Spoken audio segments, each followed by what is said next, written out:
ആദ്യം തന്നെ ആ മന്ത്രി പറഞ്ഞ പരാമർശത്തെ പറ്റി ഒന്ന് പറയേണ്ടിയിരിക്കുന്നു. ഒരു കോടതി ശരിയെന്ന് പറഞ്ഞു, മറ്റൊരു കോടതി തെറ്റെന്ന് പറഞ്ഞു.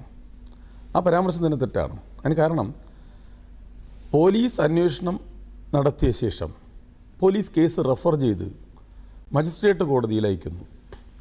മജിസ്ട്രേറ്റ് കോടതിക്ക് അപ്പോൾ ചെയ്യാൻ പറ്റുന്ന ഒരു കാര്യം, പ്രഥമദൃഷ്ട്യാ അതിൽ പ്രൊസീജിയർ ഇറഗുലാരിറ്റിയോ ഇല്ലീഗാലിറ്റിയോ ഇല്ല എന്നുണ്ടെങ്കിൽ റെഫർ ചെയ്തപ്പോൾ പരാതി കൊടുത്ത കക്ഷിക്ക് നോട്ടീസ് അയക്കണം. ആ കക്ഷിക്ക് വന്നിട്ട് ആ കോടതിയിൽ ഈ പോലീസ് അന്വേഷണം ശരിയല്ല എന്ന് പറഞ്ഞ് പ്രൊട്ടസ്റ്റ് കംപ്ലയിൻറ്റ് ഫയൽ ചെയ്ത് ആ കേസ് ആ കോടതിയിൽ തന്നെ തുടരാം. അപ്പോൾ കീഴ്ക്കോടതിയുടെ അധികാരം അവിടെ ഒരു ലിമിറ്റഡാണ്. ഇവിടെ റെഫർ ചെയ്തത് കീഴ്ക്കോടതി അംഗീകരിച്ചു, സ്വാഭാവികമാണത്, കോടതിയുടെ കുറ്റമല്ല. അതിനെതിരെ പ്രൊട്ടസ്റ്റ് കംപ്ലയിൻറ്റ് കൊടുക്കാതെ അതിനെതിരെ പരാതിക്കാരൻ ആ അന്വേഷണ റിപ്പോർട്ട് അംഗീകരിച്ചതും ആ അന്വേഷണ റിപ്പോർട്ടും നിയമപരമായി നിലനിൽക്കുന്നതല്ല എന്ന് കരുതി ഹൈക്കോടതിയിൽ പോയി. ഹൈക്കോടതി അത് പരിശോധിച്ചതിന് ശേഷം ഇത്തരം പരാമർശങ്ങൾ പ്രഥമദൃഷ്ട്യാ തന്നെ വിശദമായി അന്വേഷിച്ച് കേസെടുക്കേണ്ടതാണെന്ന് കണ്ടെത്തി.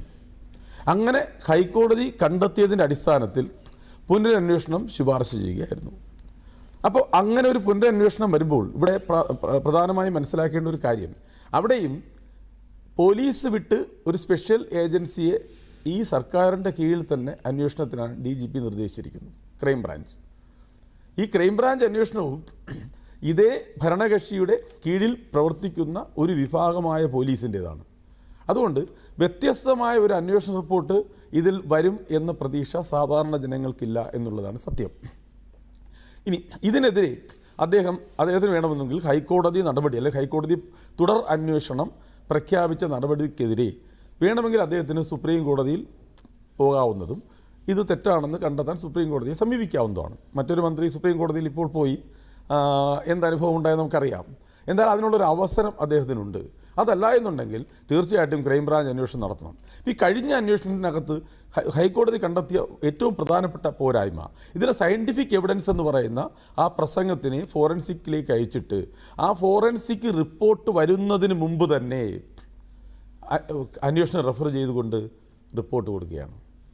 രണ്ട്, ഈ അന്വേഷണത്തിന് നിദാനമായി എടുത്ത തെളിവുകൾ എന്ന് പറയുന്നത് ഈ പ്രസംഗം കേട്ടുകൊണ്ടുവന്ന 40 പേരാണ്.